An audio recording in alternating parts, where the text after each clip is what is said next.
Hello, Internet! Welcome to Book Theory. Definitely the real MatPat. We'll read a bunch of quotes from the Silver Eyes trilogy. Let's begin. When it gets dark, they will awaken. The children's spirits will rise. They will kill you. I'll just walk out in the morning, stepping over your corpses one by one. You are intruders. None of you will survive the night. And what makes you think they won't kill you? Because I am one of them. Page 407. Quote, Charlie, there's something different about him. It was as if the guard, the man they had met, had been stripped away, and what sat before them was nothing but a blank canvas. End quote. And again, 2 pages later, quote, Dave is the fake name for William Afton in the novel. He's hiding out in another identity. Long story. Anyway, just go with it. Dave's body moved upward, straightening, but the movement was too smooth. He seemed to make no effort, use no muscles, and exert no energy. Dave's eyes opened steadily, glassy and without emotion, like the robots on the stage outside, end quote. Ends on pages 120 to 122, quote, the eyes, they were all I could see. They were dead, just dull and flat, like they still moved and blinked and saw, but whatever was behind them had died a long time ago, end quote. Page 418, we hear that Afton started off robust and lively, a hefty man who had the ruddy geniality of a financially shrewd Santa Claus. Quote, Dave had been shirtless under the costume and now his bare chest was clearly visible. His skin was horribly scarred, with raised white lines that scored his flesh in a symmetrical pattern, each side of his body mirroring the other. He raised his arms and turned slowly in a circle, giving Carlton ample time to see that the scars were everywhere.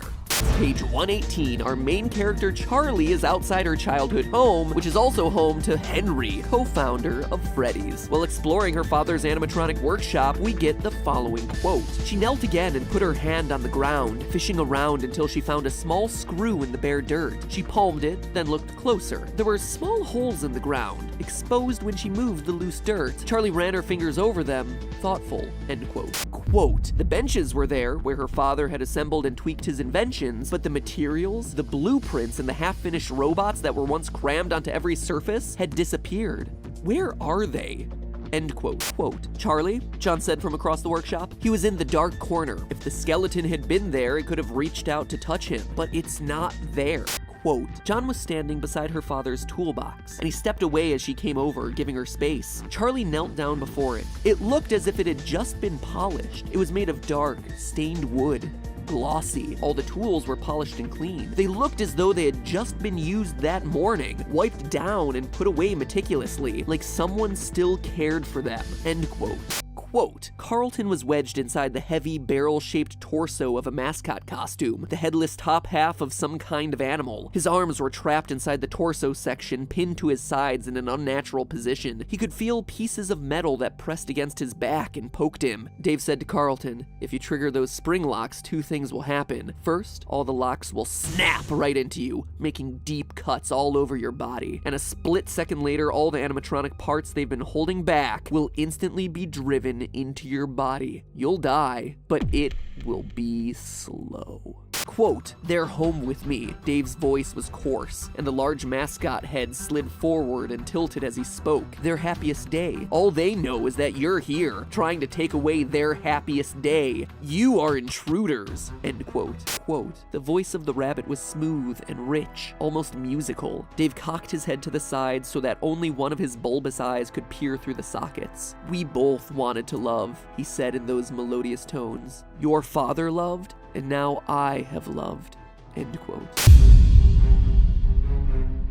A horde of the Balloon Boys emerged from the cave, shaking back and forth on unsteady feet, their pointed teeth chattering loudly as they wobbled forward with staring eyes. Not again! I hate these things, Jessica cried. Page 183, you never know when a corpse may wander out of the shadows wearing a rabbit suit. Even the books have become self-aware of their own absurdity at this point. Page 90, the creature had no fur and its face was smooth. It had a short muzzle and oval ears sticking out from the sides of its head. It had the general appearance of an animal's head. though much larger than the animatronic animals from Freddy's. Running down the center of its face was a long, straight split, exposing wires and a line of metal frame. A thick plastic material was stuck to the face in large patches. Page 140. Freddy's face slid across the bed like a python. His head lost its shape as it folded outward, taking hold of her feet and beginning to swallow, moving slowly upward as she fought not to scream or fight, his cheeks and chin dislocating further. It no longer resembled a living thing. Before she could struggle further, her arms were pinned to her side, trapped inside the thing. Only her head remained free. She gasped for a last breath,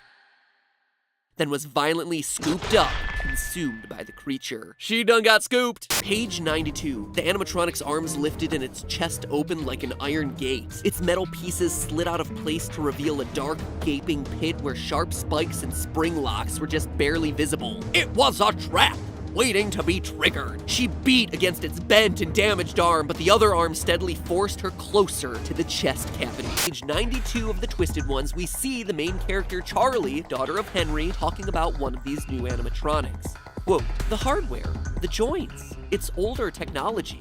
Maybe he made them earlier? I don't know. I recognize some of this as my dad's work, but then a lot of it's foreign to me. Someone else may have had a hand in it. I'm not sure if my dad made it or not, but I have a feeling he's the one who buried it. It's continually hinted at throughout the book that these animatronics weren't built by Henry. My father wouldn't have used this. He always put stops so that the joints couldn't do things humans can't do. Then again, on page 113, the bear was frightening. Misshapen, an imitation of Freddy created by someone else. It was a strange variation, into which her father had never breathed life, but William Afton, Dave, did. And then finally, William Dave, maybe Purple Guy Springtrap Afton confirms it on page 186. Did you think my robots would be as poorly designed as your father's? Quote, that's not even part of the house. I've never seen this room before. The walls were made of dark concrete, and the room was small and windowless. A box jammed into the house and sealed away beneath the rooms. Whatever's out there killing people came from there. When the storm broke the wall, a section of the house was sealed until the storm broke through. Page 194. We're out! We're okay!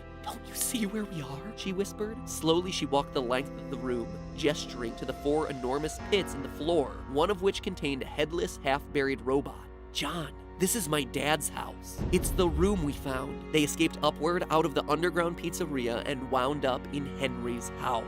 Page 91 and 92. As her hand touched the creature, a wave of nausea hit her, but it lasted only a split second. Something else about it had transformed at the same time. Its artificial skin took on a luminescence, and its movements were fluid and sure. Its casing suddenly appeared to have skin and fur, though they were blurry, flickering like a trick of the light. Now, after destroying one of these twisted animatronics, Charlie and boy toy John discover a weird object embedded in the machine. Quote, it was a flat disc, about the size of a $50 coin. She held it up to her ear. Wow, that's really high-pitched. I can barely hear it. The sound is why you feel sick. It emits some kind of signal. It changes what those things look like. It changes our perception of what they look like, Charlie corrected. Freddy's image flickered like static on a television screen. The color faded from his fur, then everything that made him Freddy winked out, leaving only a smooth plastic figure in his place. It looked like the rest of the animals in the room, a blank mannequin stripped of its characteristics. These aren't made out of fur and fabric. They're made by us, by twisting our minds. You shot the chip, you killed the illusion. Twisting our minds, you say? Roll credits! Page 99. There was writing along one edge. She had to bring the piece of plastic close to her face to make the letters out. They were tiny and written in an old-fashioned flowing script. They read, Afton Robotics, LLC. Charlie dropped the disc immediately. Afton? William Afton. That's my father's old partner. That's Dave's real name, John finished. I thought he was just a business partner for Freddy's, she said slowly. I guess he did a bit more than that. And I haven't even gotten to how I think the main character of the book series is probably a robot. Page 74, quote, when Charlie reached the backyard, she stopped dead. Before her were 3 huge holes in the ground. They looked like graves. Something climbed out of these, end quote. We also read about it in the 4th closet. Quote, beside them was a little girl with blonde curls. I heard Daddy say he was hit by a car, but I knew it wasn't true. Bonnie told me it wasn't true. He said he found my puppy. And did he take you to your puppy? He took me, but I don't remember. My name's Susie. Quote, Charlie would be a baby, then a little girl, and then a sulky teenager. Then at last, she would be a woman. She would be finished. perfect, end quote. Quote, John moved to a large green chest, the paint almost entirely worn off. There was no lock. John knelt beside it, found the handle, and heaved it open, then shuddered. It's Charlie, he said hoarsely. In the chest. She was locked in a box. That's insane. She was locked in a box. Who knows for how long? Days? Months? End quote. Quote, you killed them. They died in the suits. Their bodies were bound inside along with their souls. The spirit follows the flesh, it would seem, and also the pain. If I wish to become my own immortal creation, my body must lead my spirit to its eternal home. Quote, a single figure stood still amongst the chaos, out of phase with the surroundings. At first it seemed to be a man bent over a table, but as Carlton's head throbbed with waves of confusion, the man became a yellow rabbit, not standing over a table, but over 5 children, tied together as one. He knew exactly what he was looking at. The endoskeletons of the original Freddy's animatronics, welded and melted together, immobile and featureless, and still inhabited by the spirits of the children who had been murdered inside of them so many years ago. Still filled with life and motion and thought, all trapped, all in terrible pain. End quote. Quote again. The table's surface was glowing orange and the hot metal hissed. William took a syringe from the woman's hand and thrust it into the squirming thing forcefully. He drew the plunger up, holding the needle steady as the syringe filled with molten substance. He staggered back toward the bear. The man again pried open the heavy chest plate of the standing, broken bear, then carefully inserted the syringe he held directly into the chest cavity and began to press the plunger down. But hey, that's just a theory. A book theory. Thanks for watching.